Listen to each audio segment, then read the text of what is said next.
Hello everyone, Ross at Teacher Toolkit. Firstly, thank you for downloading this webinar, and two, I hope it helps make a difference in your classroom. This is my own interpretation of the fabulous piece of research, Great Teaching Toolkit, which is an evidence review published by the Evidence-Based Education Organisation that I was delighted to have been asked to contribute towards and to review prior to publication.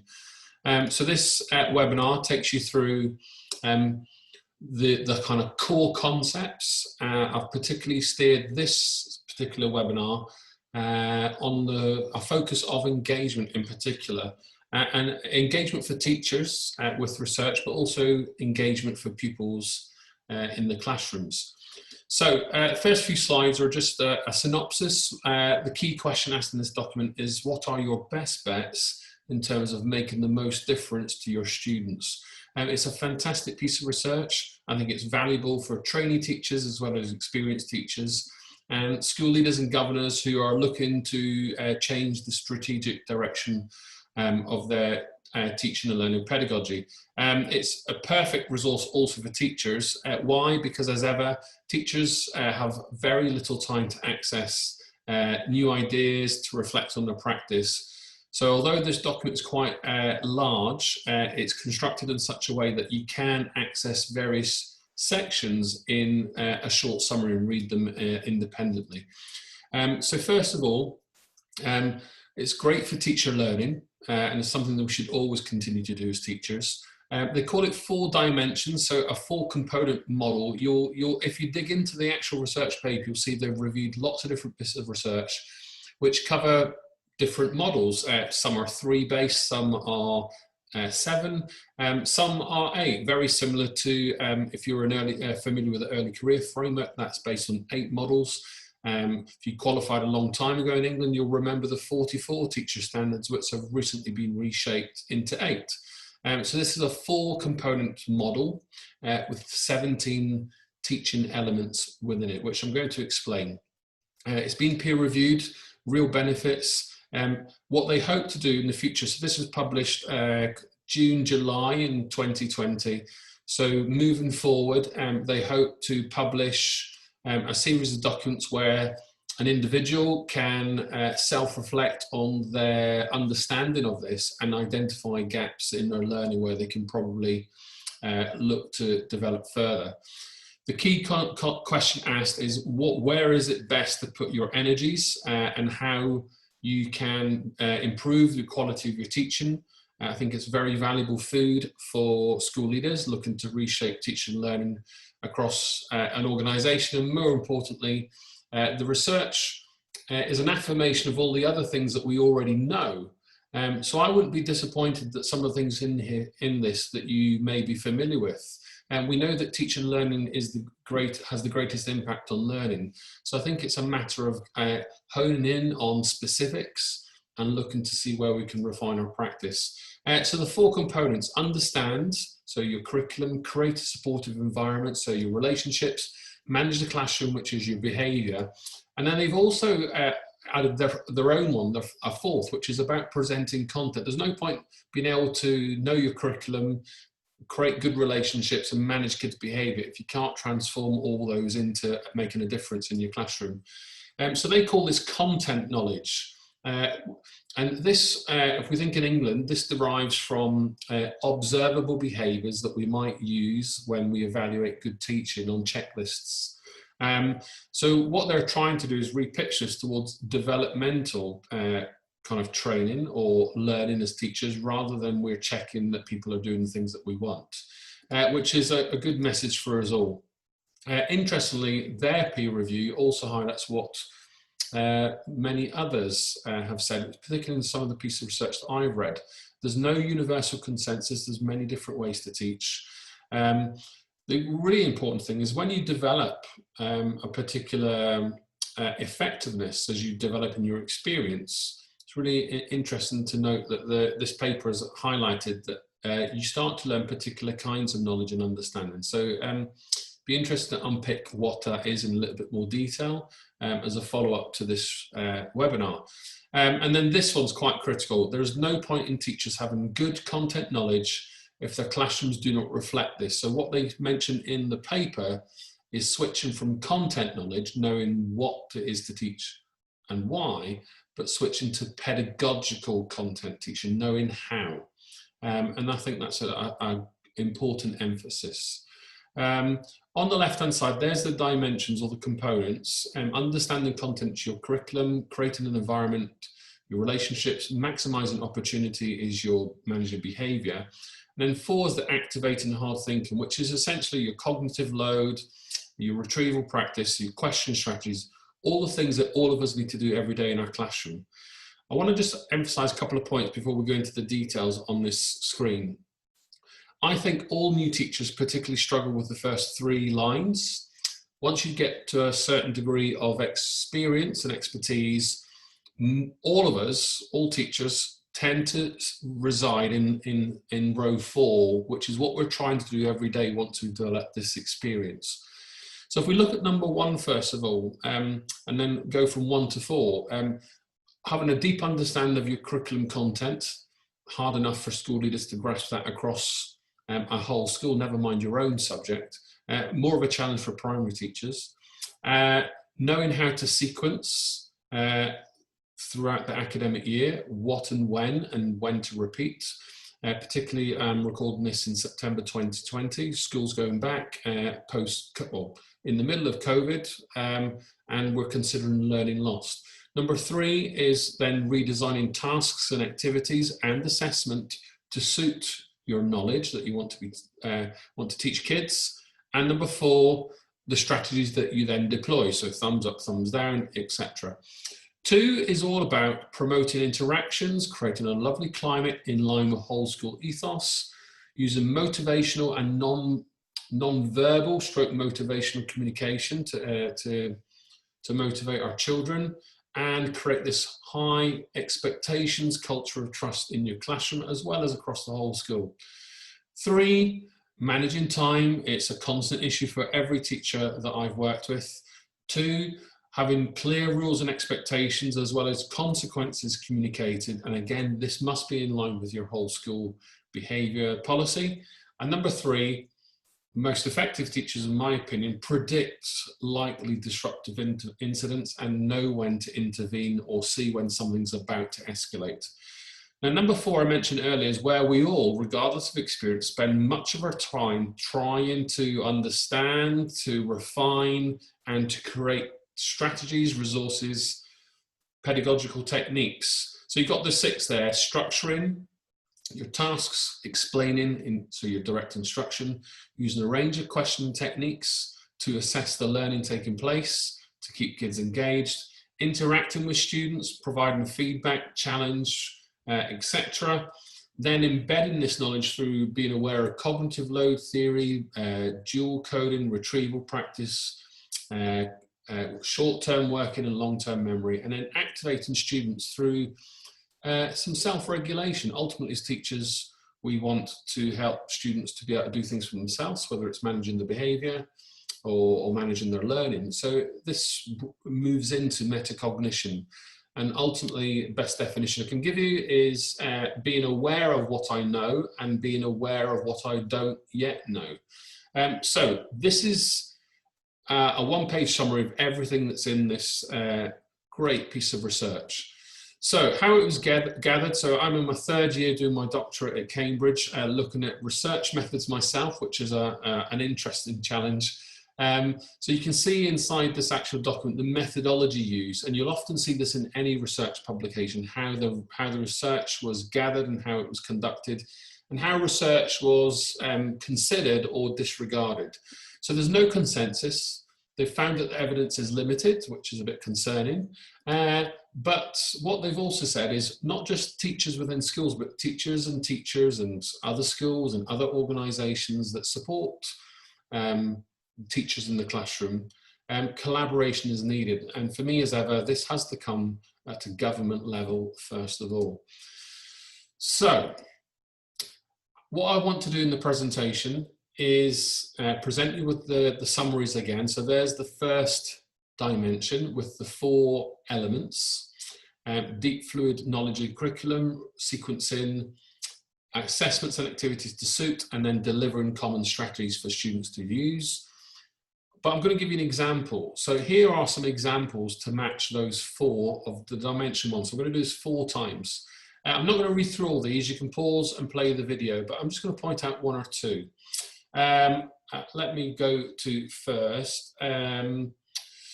Let's go with number 3, the first bullet point. Having a repertoire of appropriate tasks to diagnose where students are. So you've got your curriculum on paper, you know when you're going to be teaching things, but then it's selecting the right interventions along the way to bring it all to life. You have the best curriculum plans on paper, but if you don't have the strategies to bring all this to life, then it requires kind of reconsidering what we are doing. One specific point under there is I'm a real passionate believer about teachers having scripts. 1, to reduce our own cognitive load, but 2, to help be clear and precise and to think a bit more consciously about how we deliver information. So whether this is a behaviour script or a way of presenting new information to students, I think it's something that we should all consider rather than spontaneous explanations. So there's some examples for you to have a little look at. I've offered you some curriculum questions here. What I've also done on the slides that you can unpick is, this is a 3-page document. So if you click on the link, it should open up a 3-page PDF.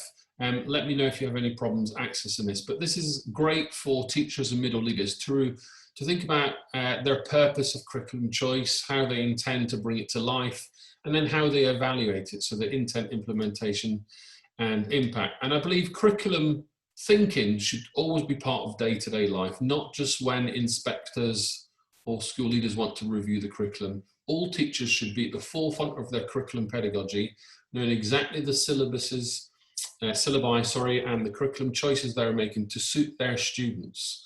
One size doesn't fit all, one size fits one. So it's important that we are very specific and careful about our curriculum choices for our children in our school, and then even children within our school, between departments and year groups itself. So it's a complex choice to make, given that the curriculum is already very crowded, specifically in state school education. So I hope that there's lots of questions in here, probably about 20 or 30 in total, to give you some opportunity for discussion with your teams.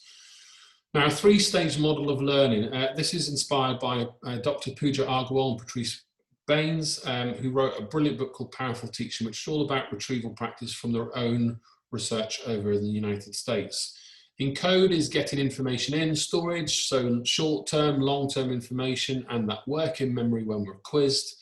And then the retrieval is the exercise that teachers deploy through assessment techniques to get information out of students, whether it's writing it down or saying it out aloud.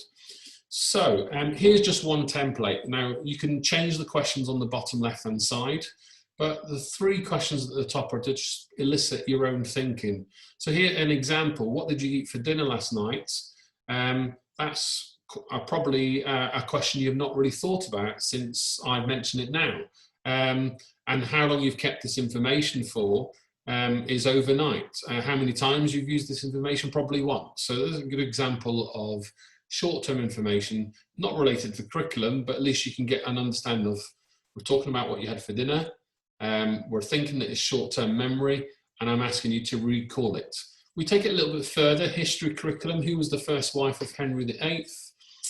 Now, if you think of that when it was first taught to you, probably primary school, you've probably stored this information for a long time, but it's probably delved into the subconscious aspect of your memory, so that implicit aspect. And you've probably used it a lot of times, but you're not probably aware of how often, unless you're a history teacher, of course.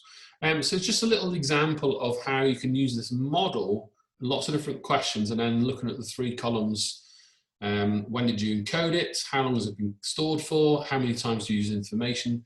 So I want you to look at this from a curriculum sequencing point of view, in terms of what you might want to revisit when you look at your existing schemes of work. So I'm going to give you some examples.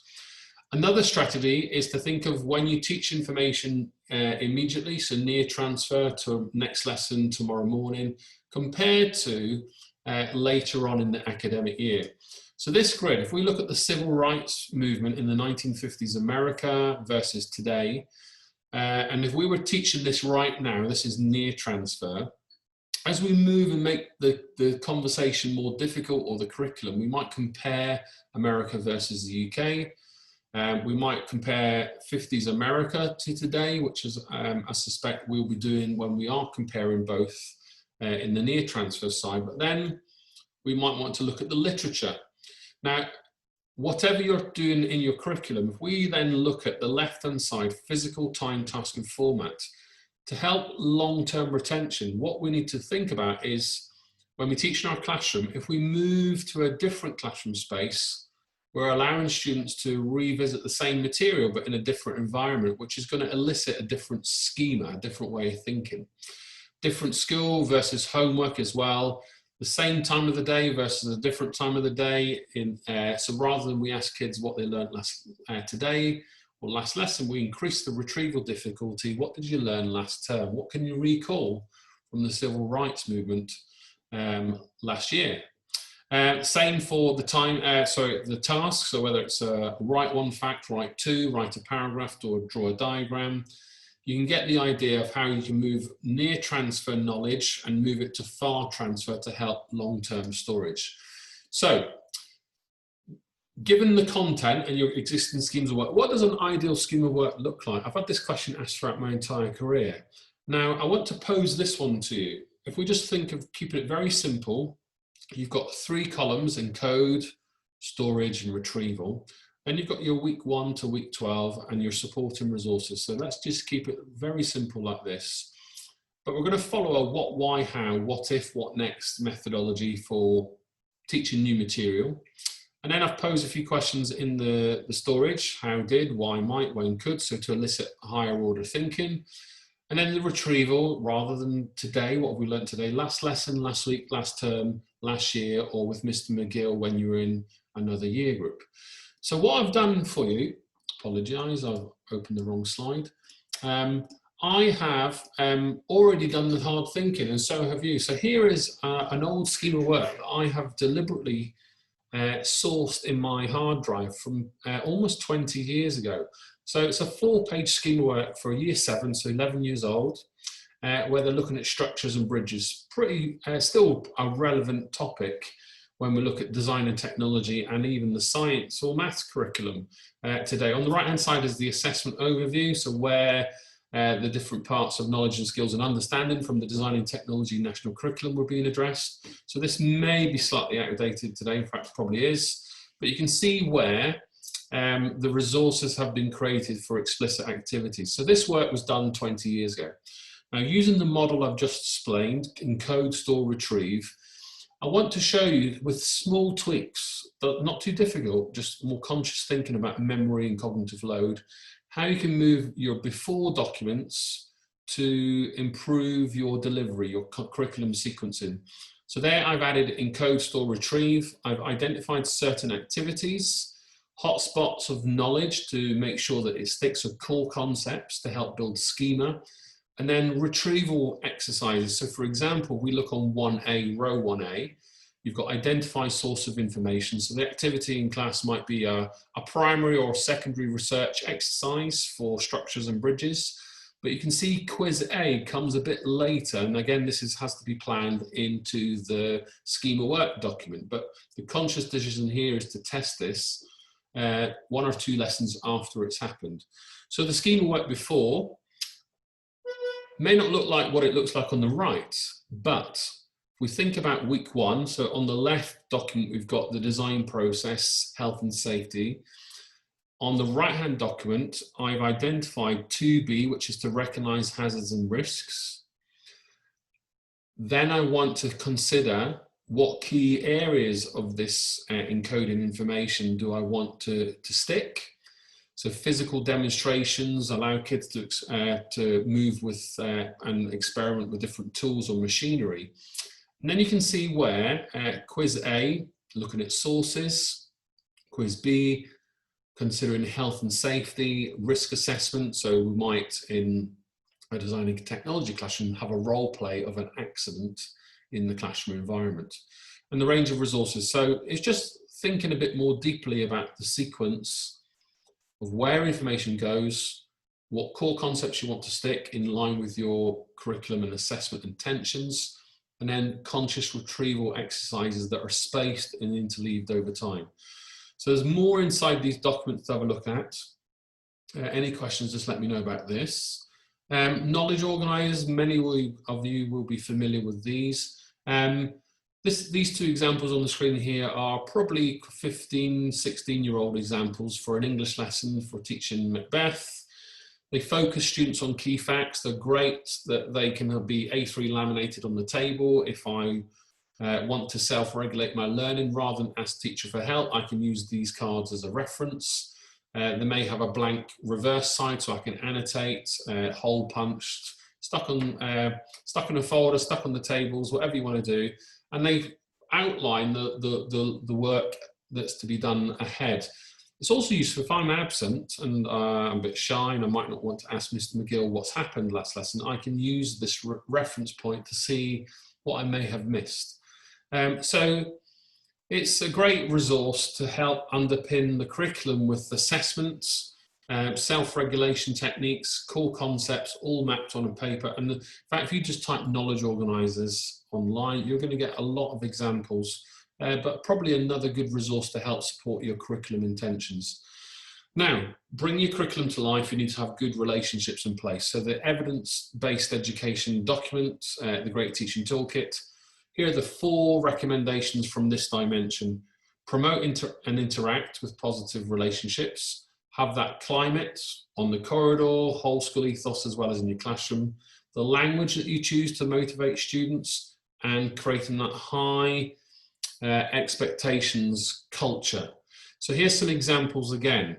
Number 3, I know I've been sarcastic throughout my whole career, and having to think back to when I may have done this, we're always going to get 1 or 2 students that really push us hard.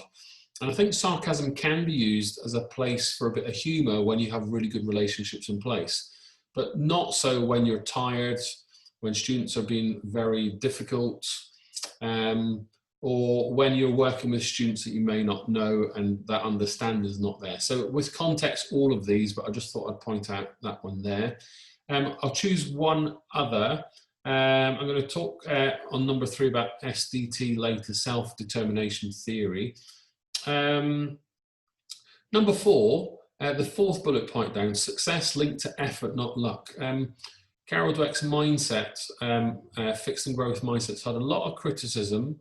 I really like the not yet methodology for verbal and written feedback, but lots of researchers suggest that you should praise students for their effort, not necessarily just by pot luck or for the actual work itself. It's about how much effort they actually put in.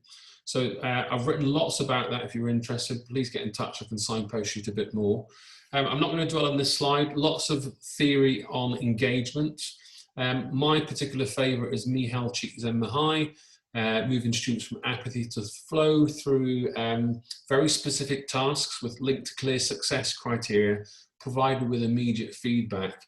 Helps. The difficulty for teachers is we have to pitch work that's not too challenging, not too low pitched, perfectly pitched. This is just one child, never mind 30, to help students get immersed in their learning. So Csikszentmihalyi calls this immersion or the flow, and it's when students get lost in their learning. So for me, that manifests itself in the classroom. A child might say, "Miss, is it already time to pack up? I was really enjoying X, Y, Z." That's a good sign that they've been immersed and that you've perfectly pitched the classwork. So those need a little bit more reading. They're all linked into the actual paper itself, so have a good look through. Now, what I'll just point out this, my behaviour as a teacher is associated with higher achievement in students. So there's something for us all to consider. If I think of the times when, I don't know, may have walked down the wrong side of the corridor, skipped to the front of the lunch queue, loads and loads of different examples, maybe swore on the corridor, maybe came in late, all these things we do as humans. How conscious are we of doing some? how many are accidental, how many are deliberate. I can come up with loads of scenarios in my own career, but I guess we need to define here what behaviours are we talking about. But it's something to consider as an individual, but also collectively across the whole school. What are we all going to do as teachers to help make that change in terms of pupils' outcomes? Engagement gets a bit of a poor reputation because it's, one, quite hard to evaluate, two, difficult to see unless we often assume that kids are sitting passively learning, but we know learning can be noisy. So we have to really be careful about engagement and define it carefully. But from my perspective, looking at this, one, it's really interesting to look at engagement to improve whole school outcomes. But what they've also said in the paper, so just they talk about engagement as it's not really worth much investment. So I'll come back to that point in a moment. This is useful for all new teachers, a good reminder for experienced teachers who get a bit frustrated with one or two students that don't toe the line. Will happen throughout your whole career. This is explained a bit more in my Teacher Toolkit book. You can find some of this explained on my blog itself, but please get in touch if you want a bit more information. I thought just these simple images and keywords will help us remember what we can do to help shape a great behaviour ethos in our classrooms, and perhaps using this across the whole school in line with your behaviour policy. So how do we, now we've got a curriculum understanding, we create a great environment, how do we help kids behave and self-regulate and be conscious of our behaviours and their behaviours? So we need to manage our time, be clear about our expectations and consequences, and respond to potential disruption. So here are my examples: planning, clear direct instruction, that if a child chooses to do A, then they know that B or C will happen. So consequences are followed up rather than just articulated. And if I choose one on the right-hand side, let's see, teachers signal their awareness. So this is, non-verbal communication, eye contact, chewing gum in the bin, all sorts of these cues, but responding non-verbally, silently, privately, or across the room so that we can de-escalate potential incidents. So we all need a script. I think scripts are great for micro classroom conversations, really important for behaviour. Of course, these 7 points here will all be adaptable according to the severity of the incident. But let's just take Ross keeps calling out in the classroom, very simple misdemeanor. He keeps on doing it. Teacher has a pep talk first. Ross, please stop calling out. He carries on. Here's your warning. This is the consequence, B or C. If he does it again, so the sanction, right, Ross, move seats. He does it again. Okay, so planner, red cards, or name on the board, whatever you do in your school. But I want to have a little pep talk with you after school just to ensure that we're having a little private conversation to emphasize my expectations. So, if it's not a little imposition such as 30 seconds, it might be more of a formal stay behind. So 5 minutes, 20 minutes, whatever it would be.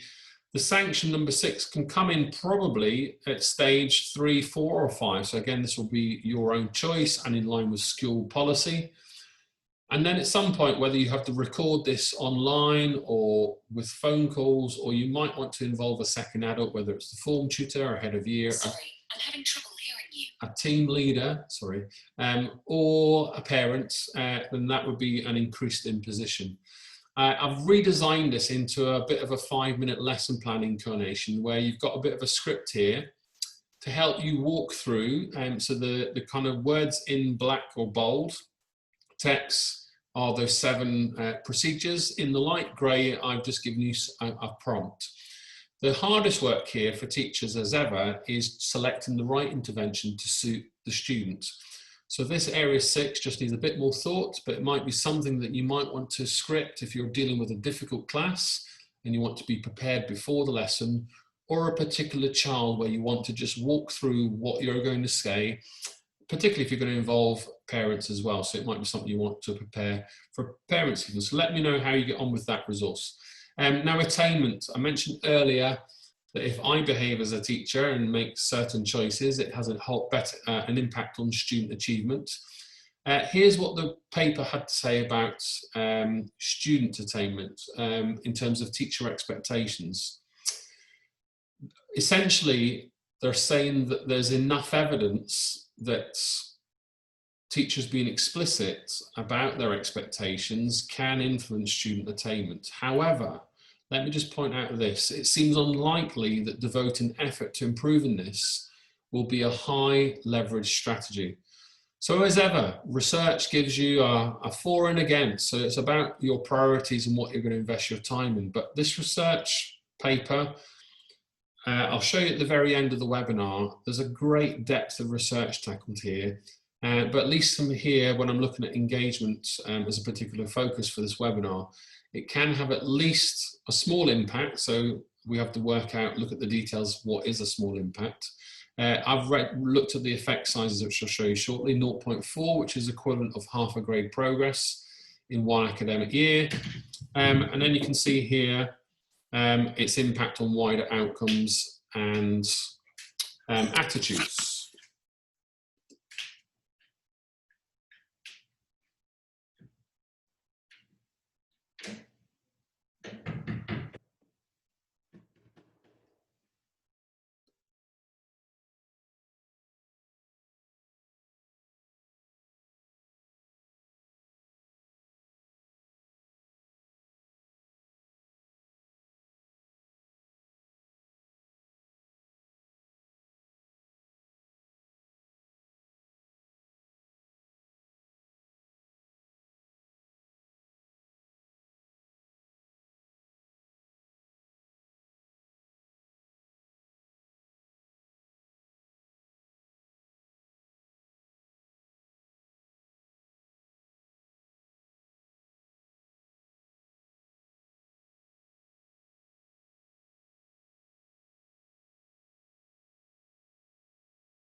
So here is the managing time and engagement.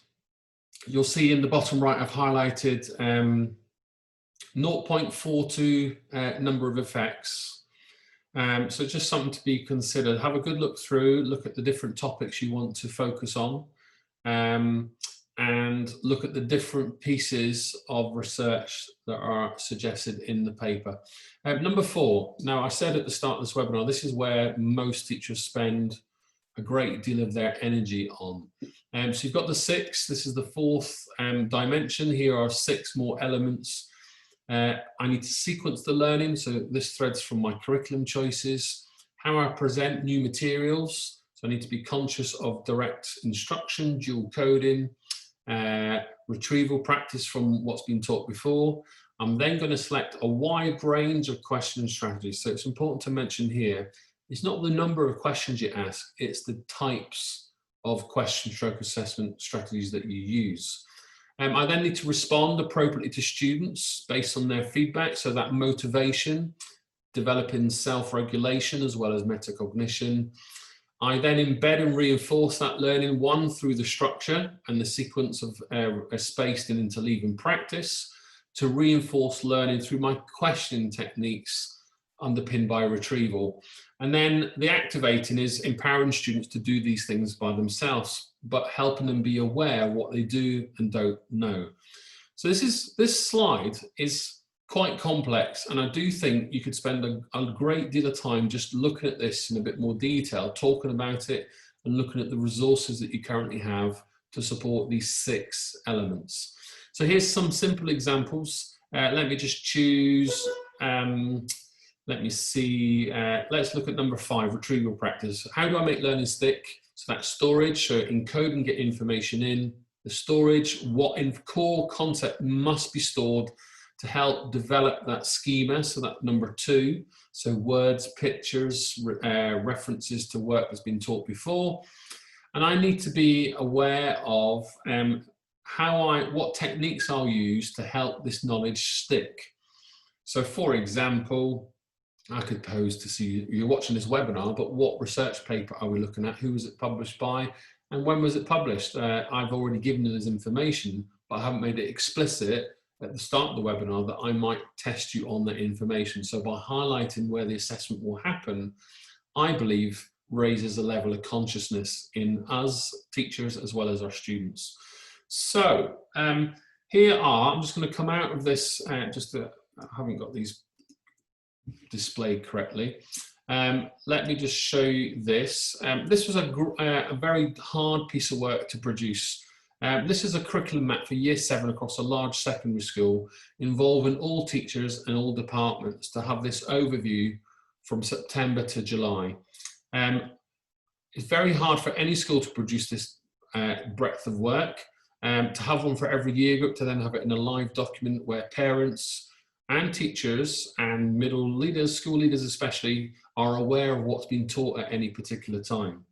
If I just show you the other versions you could maybe do in terms of structure, and here is a takeaway homework.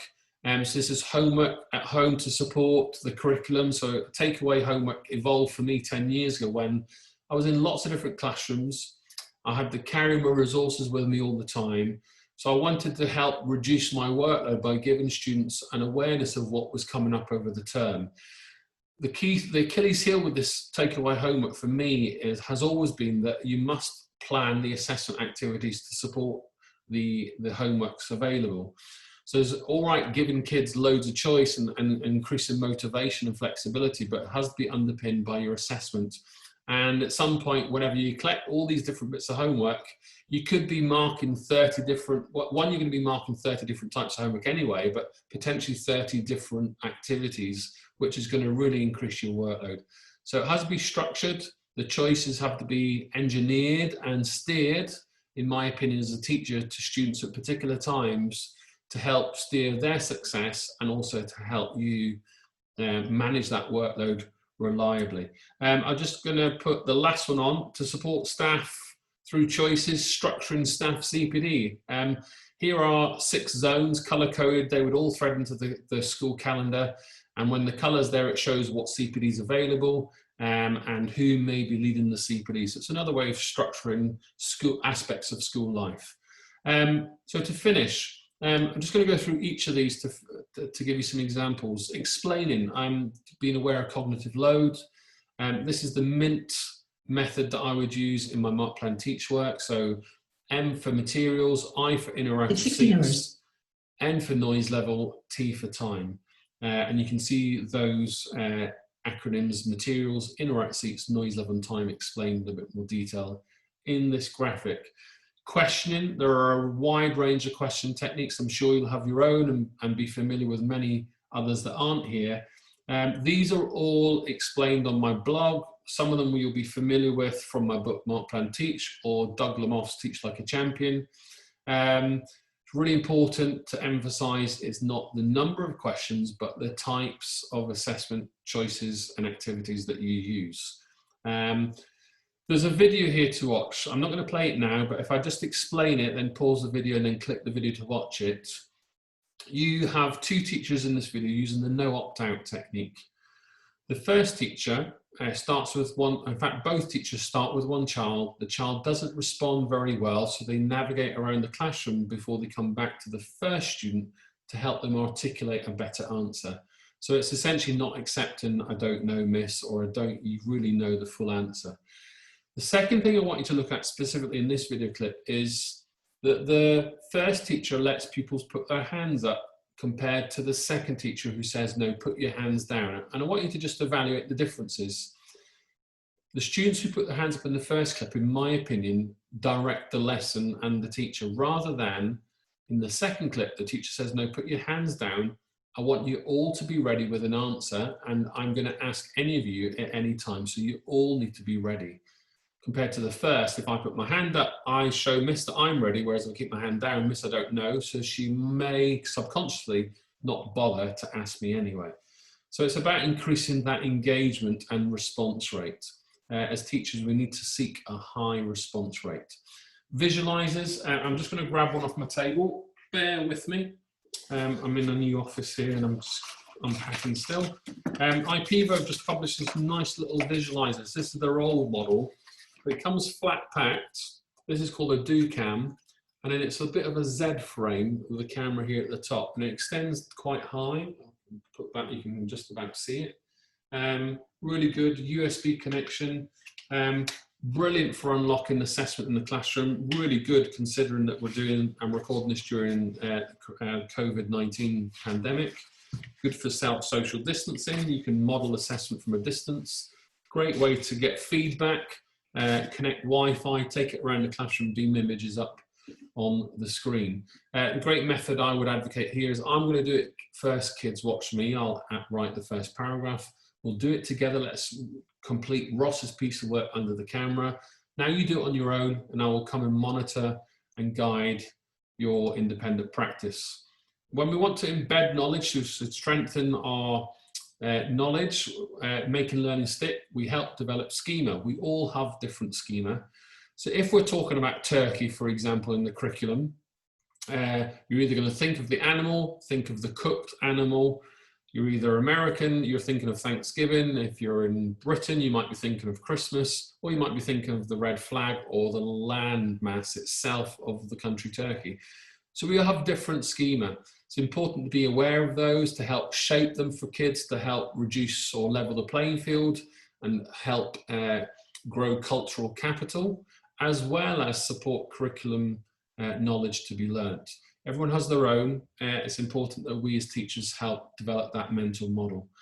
A good way to do this, last month we talked about volcanoes. Could you draw a picture and label the diagram? Last week we talked about how lava was formed, write one fact.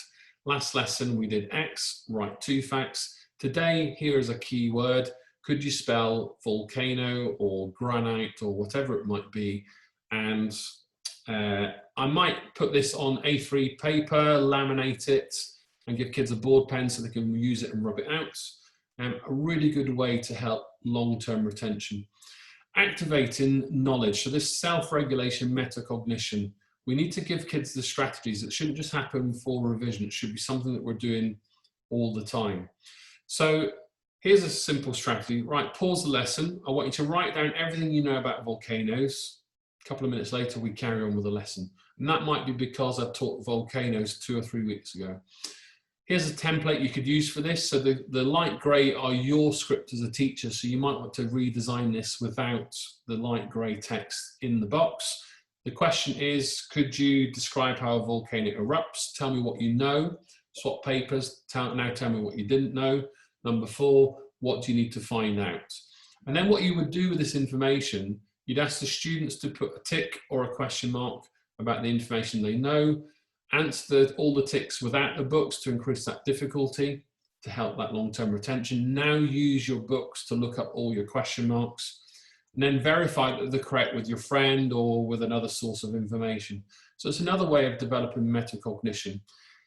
Here's an example. This might be the template. Answers on the right-hand side, questions in the middle, tick, question mark, and use this slide to follow the method. So I hope those help. Another way of looking at retrieval, so I showed you the 4 cycle. There's the questions on the left. Increase the difficulty from last month to last term to last year.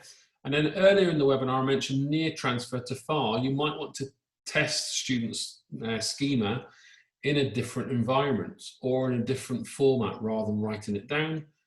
Act in a play, drawing a poster, writing a set of instructions or designing a cartoon strip. So all these things make a big difference. Now, going back to school after COVID, so I'm just trying to get rid of this. This is in the wrong place.